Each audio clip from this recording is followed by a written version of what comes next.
हुसनाबाद बहावल नगर road बिस्मन चौक के करीब car और मोटरसाइकिल में खौफनाक तसादुम। हादसे में मोटरसाइकिल पर सवार 4 अफराद मौके पर जाँ बहक हो गए, जबकि कार ड्राइवर मौके से फरार होने में कामयाब हो गया।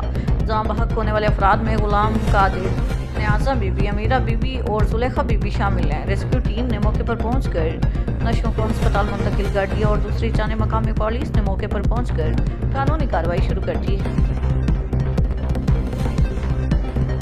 मंडी बहाउद्दीन असिस्टेंट कमिश्नर मंडी बहाउद्दीन नदीम बलोच की ज़ेर सदारत गवर्नमेंट पोस्ट ग्रेजुएट कॉलेज बराए ख़वातीन में तकरीब का इनेकाद किया गया। असिस्टेंट कमिश्नर नदीम बलोच का तकरीब से खिताब करते हुए कहना था कि पाकिस्तानी ख़वातीन बेहतर कारकर्दगी का मुजाहिदा करके मुल्क और कौम का नाम रोशन कर सकती हैं। ख़वातीन को बाख्तियार बनाने के हवाले से पाकिस्तान में अब तक होने वाली पेशरफ्त शानदार है। हुकूमत पंजाब वज़ीर आला पंजाब मरीम नवाज शरीफ की रहनुमाई में ख़वातीन की समाजी माशी तरक्की के लिए डिप्टी कमिश्नर राजनपुर शफकतुल्ला मुश्ताक ने मोज़ाहिरो ठल महतम तहसील जामपुर जाकर दरियाई कटाव की सूरत हाल का जायजा लिया। इस मौके पर अक्सियन अनहार ने डिप्टी कमिश्नर को ब्रीफिंग दी। डिप्टी कमिश्नर वहां पर मौजूद मकामी लोगों से मिले और मसाइल बारे दरियाफ्त किया।